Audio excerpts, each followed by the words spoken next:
wealthy industrialist families, trading dynasties, people with last names you've never heard before, moving billions of dollars across borders every single week. We're going to literally move an entire cement plant to Dubai, and the United States bombed Iran. $1 billion soybean contract. Trump basically just announced tariffs, tens of thousands of dollars gone overnight. The wall is coming down. There is a window, a short one. The people who learn this now are going to capture commission flow that have been locked up for 100+ years. After that window closes, this becomes a normal industry, crowded, competitive, and ordinary. Last month, I closed a rebar contract for over 1,000 metric tons. Before that, an industrial metals deal. But one of the biggest contracts I was involved in, a $1 billion soybean contract that almost went through. In this video, I'm going to be walking you through the entire process from finding the commodity to actually getting paid. The spreadsheets, contracts, document verification, the payment protection. Here's what nobody is telling you. The reason most people fail at this isn't because they don't have the connections. It's actually because the process itself is designed to break you. The barriers aren't there by accident. They're there to keep you out. But that's actually about to change. The software that I've been building automates the bullshit, and it sifts through documents, finds the issues before they kill your deal. Now, here's the other thing that I'm going to tell you, and this is going to save most of you years. 99% of you are watching this will never broker a $50 million oil deal, but you don't need to. The real money is in smaller boutique deals. 10% on a $100,000 matcha order beats 0.1% on a $10 million crude oil deal you'll never close. And I'm going to show you guys exactly what I mean by the end of this. But first, you need to understand what this actual industry is. So let me explain. A commodity is a raw or semi-raw good, something that the world consumes, such as crude oil, coffee, wheat, steel, copper, sugar, soybeans, lithium, rare earth minerals. Trillions of dollars of this stuff move across borders every year. Billions of tons every single day. And a broker is the person in the middle. You don't own the commodity. You don't ship the commodity. You connect the person who has it and the person who wants it. And you take a percentage when the deal closes. That's essentially the entire job right there. It sounds simple, right?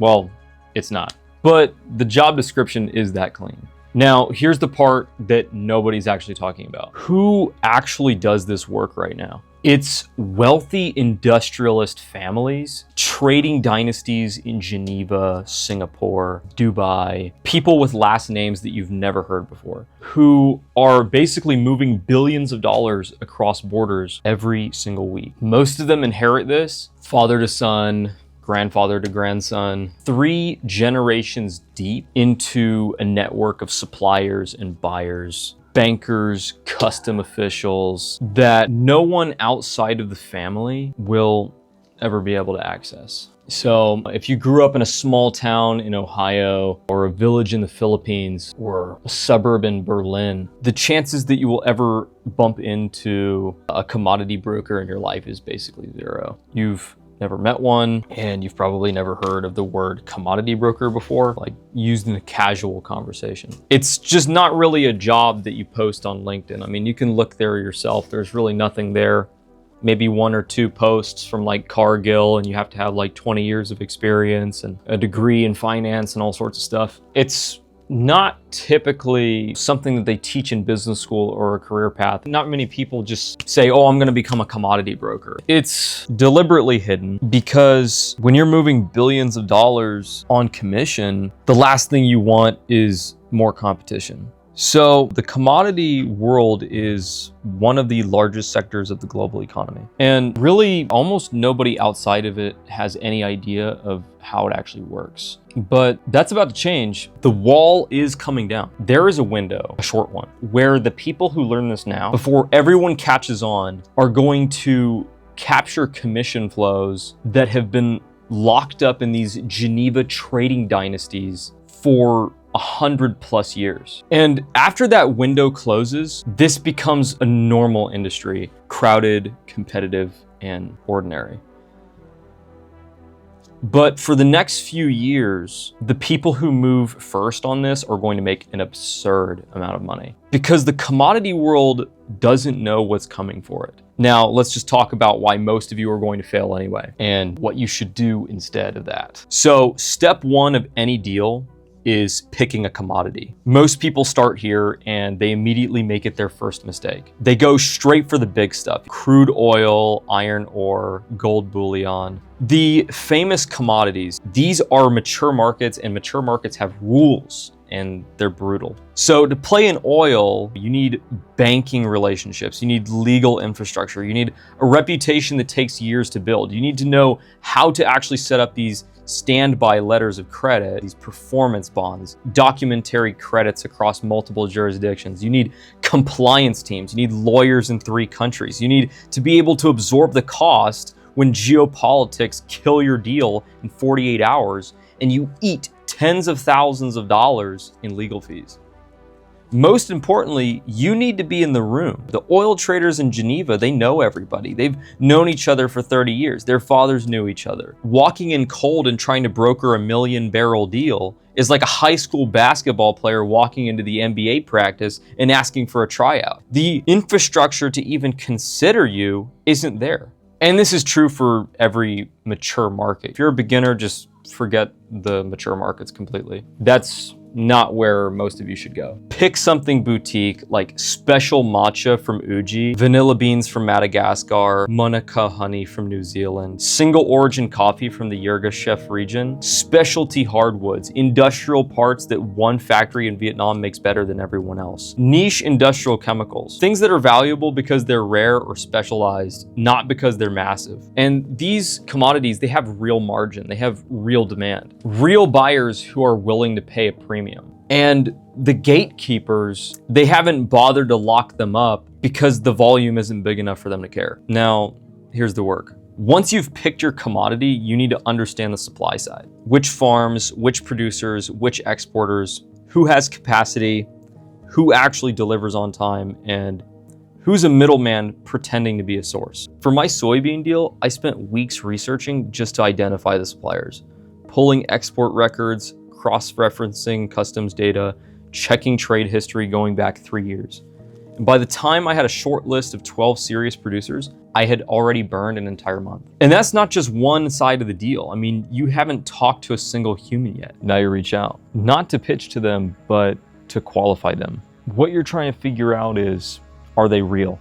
Do they export? Can they clear volume? What's their minimum order? How did they get paid? Half of them will be in a completely different language. You'll be running everything through Google Translate, trying to figure out if they're interested in this proposal. You'll be on calls at 3 o'clock in the morning because the producer is in Vietnam, you're in Eastern Europe. You'll be spending 3 weeks building rapport with someone right before they ghost you because their wife told them not to do business with foreigners. And this is real. This has happened to me several times. And while you're doing all of that on the supply side, you have to do the exact same thing on the demand side. Who buys this commodity in the markets that you're actually targeting?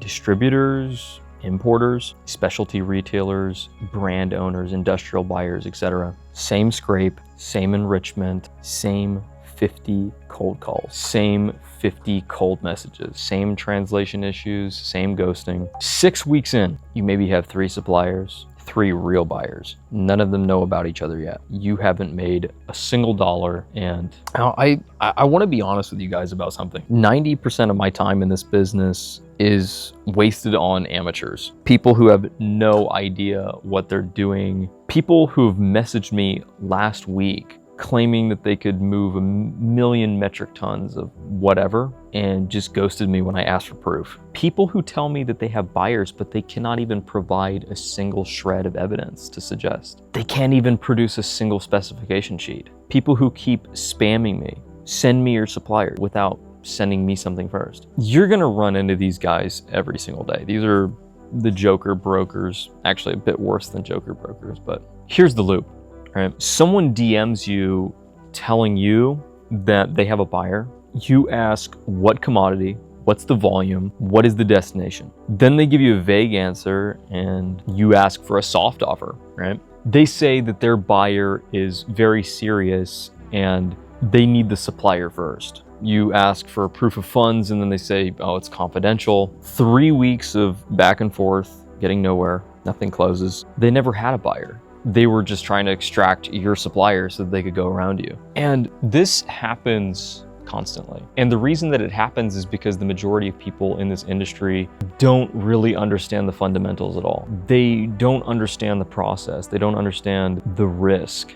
They don't understand what real signals look like. So they sit in WhatsApp group chats and Telegram channels in these groups all day shouting, we can do 1 million metric tons of blah, blah, blah, and nothing ever moves. So here's how you filter them out. And this is what every real deal broker does. No specs means no deal. If a buyer can't tell you exactly what they want in writing with quantity, quality, destinations, then they're not a real buyer. They're a tourist. No letters of intent, no LOIs, no ICPOs means no supplier introduction. Letter of intent, irrevocable confirmed purchase order. Real buyers issue these without any issues, and fake buyers do not. No proof of funds means no movement. So if they can't show the capability to pay, then yeah, the deal is dead, basically. Another one is without an NCA, non-circumvention agreement, or NCNDA, whatever you want to call it, means no introduction. Non-circumvention, non-disclosure agreement. If they don't sign it, then yeah, they're basically planning on cutting you out and you shouldn't talk to them anymore. And here are some red flags, like vague specs. We have many buyers. Refusal to issue documents, pushing for direct contact early, this type of stuff. Talking about volume before talking about the prices. Hitting 2 or more of these, yeah, just drop it. And this is the part about brokering that nobody teaches. Information control. Knowing what to disclose, when to disclose it, how to protect your interest, protecting your position, keeping your leverage, because as a commodity broker, your only leverage is a name or a phone number, basically. Yeah, like the second that you give away that leverage, then the deal isn't yours anymore. Anyone will try to cut you out just to save money. I've been cut out of deals before when I was an amateur and I gave away too much information way too early. And yeah, people do business without you because it's just cheaper. You got to make sure to keep your leverage. Don't build bridges early. You got to make people pay the toll. Now, imagine doing all this stuff manually, without a guide, without any systems, just based off of what you know on this video. Every single day, with dozens of people who sound like they might be real until they prove that they're not. That's where most aspiring brokers burn out. Not from the deals themselves, but from the time wasters and all the noise surrounding the money. Now, I want to pause for a second and tell you guys a story because I want you guys to understand why people keep doing this, even though everything that I just described is awful. Because when I was 19, I was working as a security guard in the United States, like 80 hours a week, minimum wage, going nowhere in my life. So I packed up and I moved to Eastern Europe. I started networking with anyone who would talk to me, mostly by luck, wealthy industrialists, people who built real things, big companies. I don't know why, they just kind of took an interest in me and I was working around them kind of closely and they gave me some opportunities. I'm gonna cut the story kind of short. They were losing about $500,000 a year, basically processing and like doing their own heat treated metals, purchasing the aluminum and stainless steel and whatnot from local producers and whatnot. And yeah, they were losing a decent amount of money and I set out to fix that. By chance, I also ended up meeting a Chinese guy who ended up helping me source pre-heat treated metals for half the cost. And I made a couple phone calls and I connected these two parties together. And that deal saved them quite a lot of money. A couple weeks later, I never even really signed any documents at that time. Nothing was official, but I trusted the owner enough. About a month later after I made that deal, I made a commission.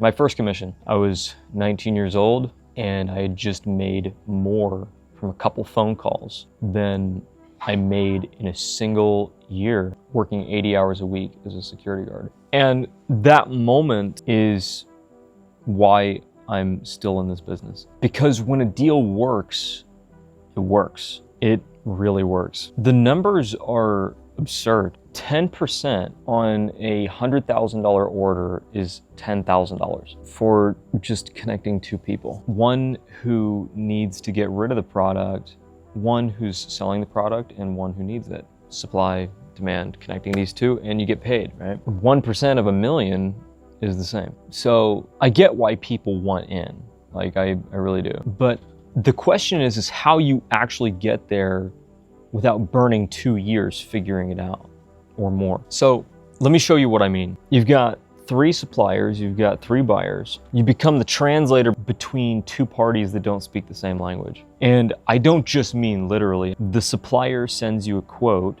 and it's in their currency. It's per kilogram. It's missing terms that you need. And the shipping Incoterm is FOB, but you're not actually sure if they mean FOB or if they're just trying to sound professional. You message the buyer and they want a quote in dollars per pound.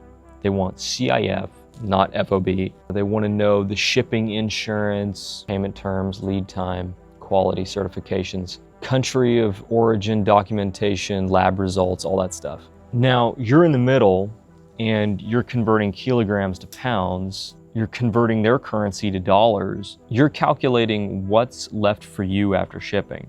Insurance, customs, your supplier's margins, your buyer's max price, and any middlemen that you didn't know about until they just appeared. You're managing all this stuff in spreadsheets, email threads, WhatsApp groups, Telegram chats. You're copying numbers from one place and you're pasting them into the other and praying that you don't make a mistake that's going to cost you 10% of your commission. Then the supplier raises their price because their input costs just went up, or the buyer suddenly says they need certifications for like something you didn't know existed, or a third-party broker shows up and they're claiming that they need to be in the deal or it doesn't happen. Then, yeah, I mean, you just start over. I mean, this phase right here took me 3 weeks on a recent deal. Not 3 weeks of work, I mean like 3 weeks of back and forth where the deal almost died like 4 separate times.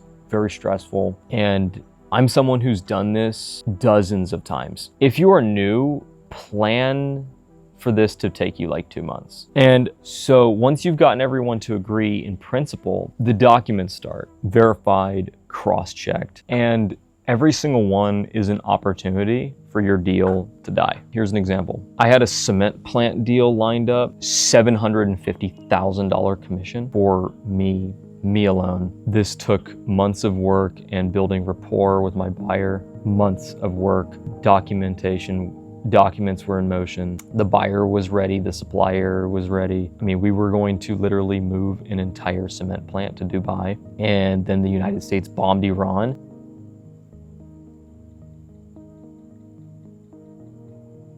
And the buyer basically just like flaked last second. No fault of his own. I mean, I understand.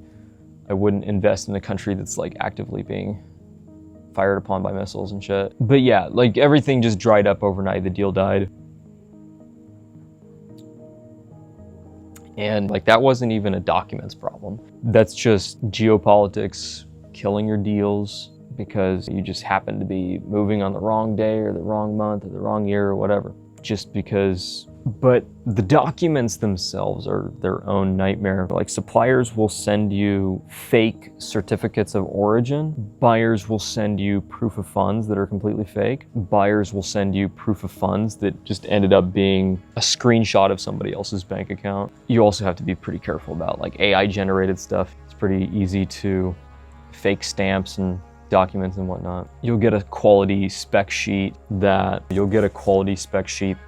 doesn't actually match what they're shipping. And you will find out at customs that the product was misclassified and now there's like a fucking 30% tariff that nobody was expecting. And yeah, you just lose everything. And if you don't plan to catch all of this before the money starts moving, you don't just lose the deal, you lose your reputation.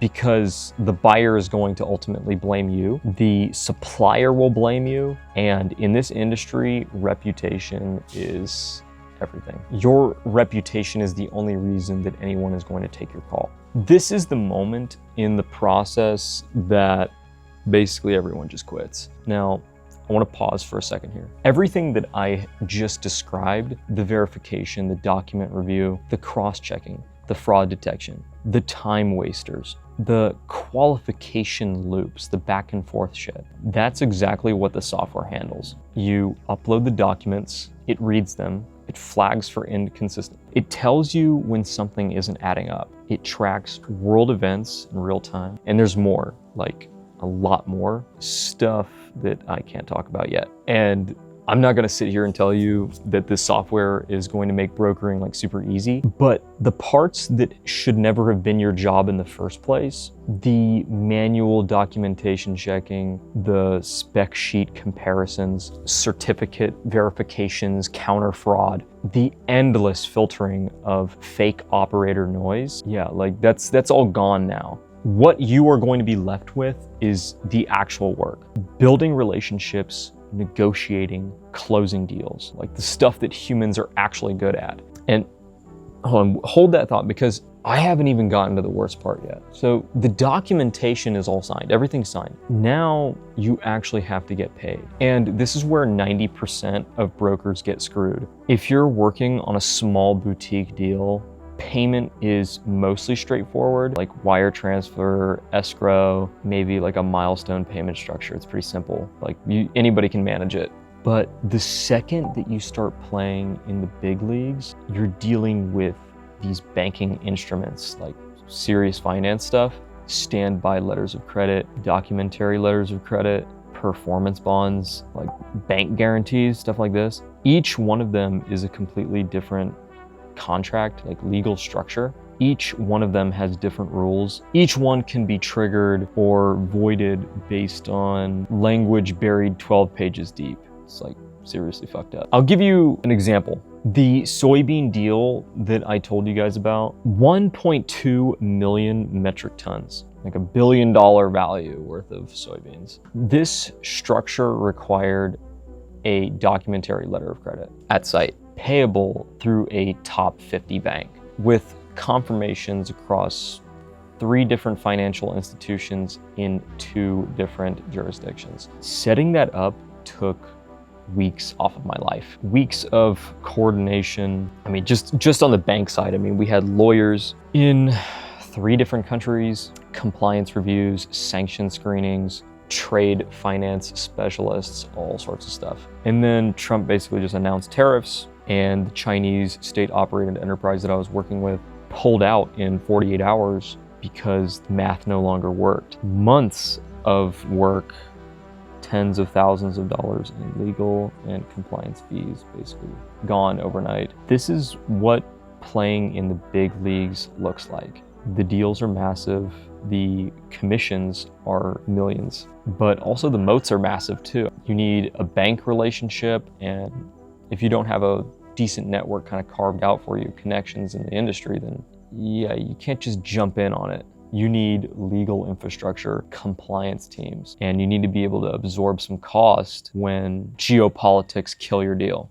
Right? Here's what you should do instead. Forget the $50 million soybean deals, the $100 million oil contracts, forget it all. Forget anything that requires a standby letter of credit and the 3 lawyers, right, that are gonna suck so much cash out of you, it's unreal. Here is what actually is going to work for 99% of you. But first, I do have to tell you the truth. What I'm about to describe to you technically isn't brokering, it's principal trading. So you buy from a supplier, you take the title of the product, you sell it to the buyer, and you just keep the margin, the spread. It's a completely different game with different rules, but it's a game that most of you guys should be playing, in my opinion. Find a boutique commodity, anything where the volume is small, but the margin is large. Find a regional distributor or like a specialty retailer who buys this stuff, like a regional importer, specialty brand, high-end restaurant groups, private chefs, someone who moves $100,000 worth of product, not 100 million. Lock the supplier in first, small minimum order, consistent quality, pre-sell to the buyer before you import it. And then you just take 10%. You move on, you do it to the next guy. 10% on a $100,000 deal is $10,000. Do 10 of those a year and you're making 100 grand. Do 20, it's 200 grand. And the entire deal can close in weeks and not months. And you don't have to deal with all the crazy finance shit, wire transfers, prepayments instead of like banking instruments, with 1-page contracts instead of like 50-page contracts like crazy all the way up to the roof. No standby letters of credit, no 3 lawyers, no thousands of dollars in compliance bullshit that like ultimately will disappear if geopolitics shift a little bit and then everybody gets scared of spending money. But I do have to be clear about the risks, because this isn't passive income.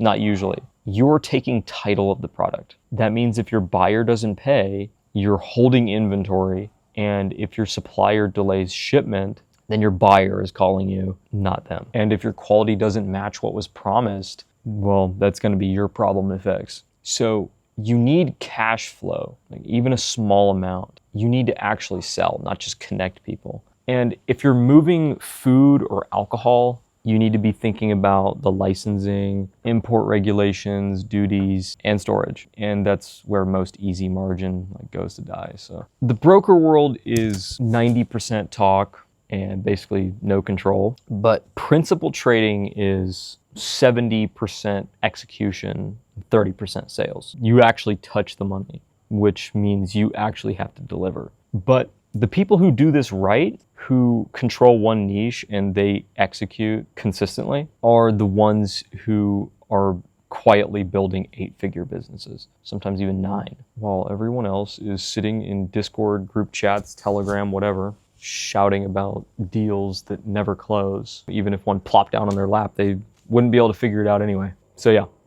This is the play. This is what the next videos on my channel are going to be about. I'm going to help teach you guys. This is exactly what our software is being built around. So let me show you guys what's coming. Real deals at the moment are being structured in our community. So right now, as I'm filming this, people from over 43 countries currently are connecting suppliers and buyers in real time, and the listings are coming through and starting to look like a professional trading desk. Quick snapshot here. An institutional buyer running an order for 200,000 metric tons of diesel fuel a month. A guy that needs a bunch of copper scrap from Kazakhstan, sunflower oil to Bangladesh in the same day. Wholesaler in Australia trying to move 3 40-foot containers of 2-stroke oil into Indonesia. Vanilla bean supplier looking for buyers right now. These are real people. These are real specs, real money on the table. I mean, as I'm looking through this right now, I mean, there's like well over $1 million worth of opportunity. And the people who are in here, they're watching this happen. They're asking questions and they're making connections, and they are going to be the first ones positioned when the software launches, and you need to be in that room. So the link to that community is going to be in the description. It's free to join, of course. You will see exactly how people are actually doing this. You'll be able to ask questions, and you'll be able to find your first deal partners. The second link in the description is for the software waitlist. And when this thing launches, people on that list are going to get in first before anybody else, which means that they get to use it on real deals while everyone else is still figuring it out the manual way. So yeah, both links are in the description. I'll see you guys in the next one.